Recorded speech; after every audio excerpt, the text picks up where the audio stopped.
Mistress Carrie Situation Report for February 10th, 2025. Well, the Eagles won Super Bowl 59 last night, and there was music everywhere. Lady Gaga opened up the broadcast with a tribute to New Orleans, performing the song Hold My Hand on Bourbon Street, surrounded by first responders, medical personnel, and NFL representatives like Tom Brady and Commissioner Roger Goodell, a tribute to the victims of the New Year's Day terrorist attack. John Baptiste performed the national anthem, while Kendrick Lamar performed a medley of his hits during the Super Bowl halftime show featuring SZA and a special appearance by Serena Williams. While there wasn't rock music during the performance, it was all over commercials during the game. Rock artists, including the Scorpions, Led Zeppelin, Billy Squier, AC/DC, and Van Halen, were all featured during the broadcast on the $2.4 million commercials. Dave Navarro omitted Perry Farrell from a tribute to late Jane's Addiction producer Dave Jordan,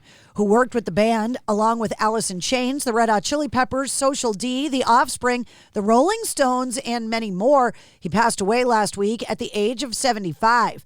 Dave Navarro shared a photo of the late producer on his Instagram, writing, quote, "Jane's Addiction lost a very special friend this week, producer Dave Jordan. Dave produced our first two studio albums, Nothing Shocking and Ritual. Along with engineer Ronnie Champagne, Dave helped us to discover our own sound through exploration rather than having his own agenda. He will forever be missed. Dave was a founding member of the band, and we wish him peace on his journey." Jack White has taken aim at, quote, entitled fans who expect extra long shows, arguing that his performances are rock gigs, not, quote, a Marvel movie or a Vegas residency. Jack White is in the middle of his no-name North American tour, taking to Instagram over the weekend, sharing thoughts on the current state of fan expectations when it comes to set list length and production values. Saying, quote, "Been hearing a lot of chatter throughout the year of this glorious electric touring about how long our sets are, quote, supposed to be on stage, as if the length of a show determines how good it is." Aerosmith are teasing that they're working on archival releases. The band shared the news on social media this past Friday. From the 1970s to 2020s, we have a lot of classic Aerosmith things coming from the archives, the band said. What's your favorite decade of Aerosmith? Details are unclear. Last year, the band released a 50th anniversary vinyl of their landmark album, Get Your Wings, followed by a 35th anniversary of Pump last fall. Blink-182 joined Spotify's Billions Club with their hit All the Small Things. The band was honored for the feat during Friday night's FanDuel Super Bowl party powered by Spotify in New Orleans. And speaking of New Orleans, a dancer was chased off the field during Kendrick Lamar's Super Bowl halftime show for waving the Palestinian flag. The act by the individual was neither planned nor part of the production and was never in any rehearsal, according to producer Rock Nation. A member of the dance crew was chased and escorted off the field. The rapper was joined by more than 400 cast members of dancers and models. Towards the end of the performance, the majority of the cast were seen across the field at the New Orleans Superdome. The vast majority of the cast was dressed in all black, the Palestinian flag with words Sudan and Gaza written on it. He jumped off the stage, ran across the field, waving the flag. The man has not been identified, but was escorted off the field. NBC saying we commend security for quickly detaining the individual who displayed the flag. The individual hid the item on his possession and unveiled it late in the show.